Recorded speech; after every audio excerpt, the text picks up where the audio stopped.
to the people surrounding him are black, and in it we see angels, black angels. The people surrounding him are black.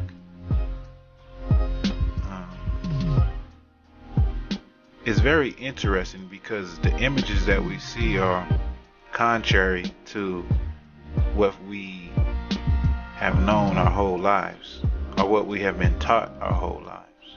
You know, like I'll say it again, like these type of images of antiquity escape black people here in America, and I can say all people, for in general, just people in general don't know. I'm pretty sure there's plenty of Caucasian people and people of all nationalities that don't know the extent that black people covered the earth.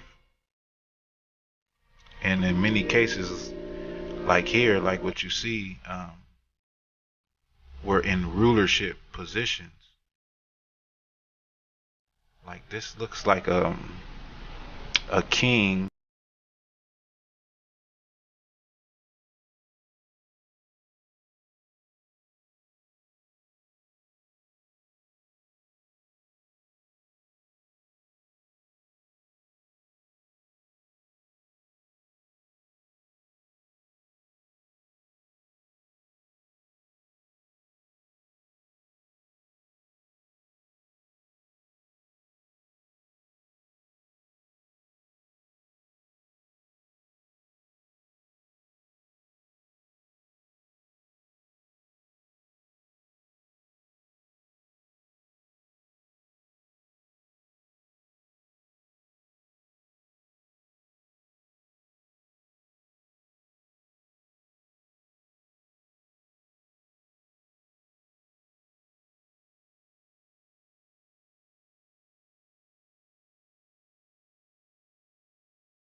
File with a Most of the icons at the museum here, and the ones that we've been discussing so far, are very old, part of the ancient tradition of Russian iconography.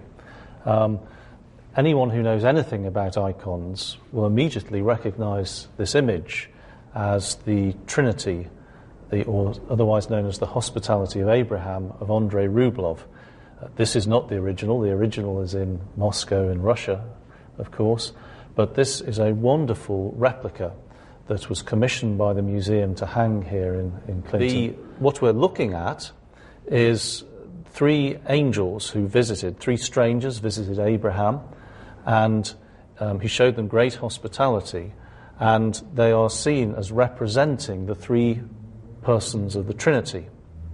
And in this representation, we see Christ in the center.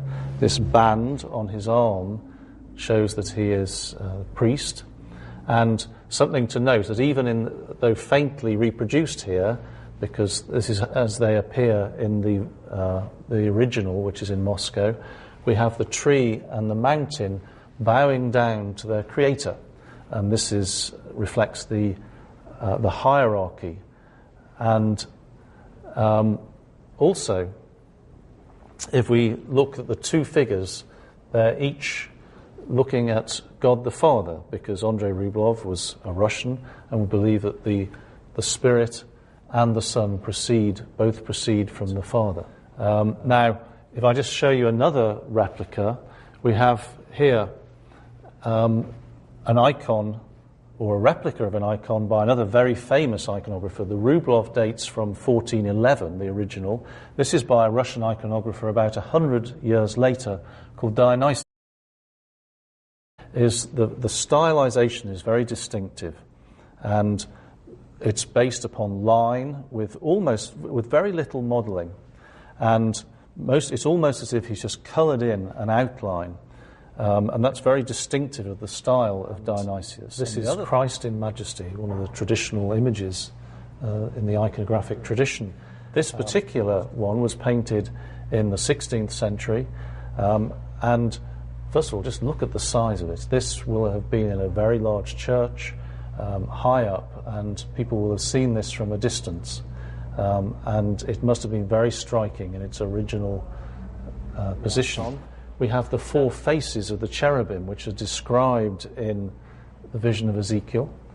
And we have an eagle, an angel, a bull or an ox, and, well, here's the bull and the ox, and here's a lion.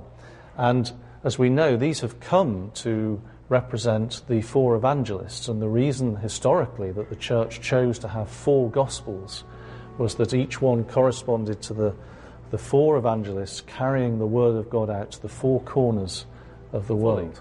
And of course that is our hope, to be in heaven with Christ and participating in the beatific vision. And so when we see Christ, we will know him, and everything is revealed, everything is sharply defined.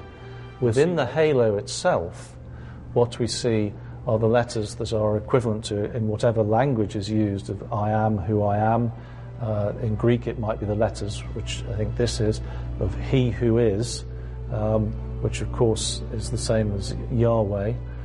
Always in the icon of Christ, the halo has the cross within it. So if you're ever uncertain as to who the figure is, you shouldn't be really, but if ever you are, and you see that cross in the halo, then you know that you're looking at the figure of Christ.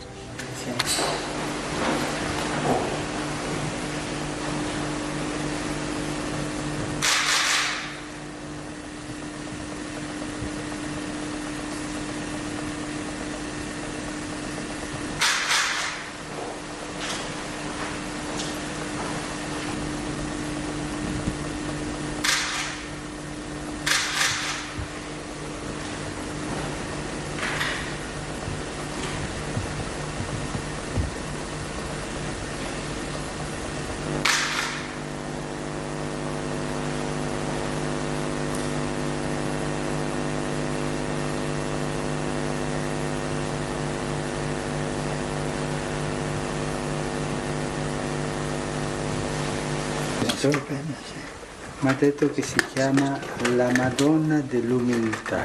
Dell'umiltà, E mi permetta di dire una cosa, ho pensato a lei, tanto umile durante il suo pontificato. Grazie, che dono. Ci ha dato tanto esempio di umiltà, davvero, Grazie, di tenerezza. Non dimentichiamola. Grazie. Ho pensato a lei. E comunque, grazie. Tanto. Io non conoscevo questa la vocazione della Madonna. Anche io.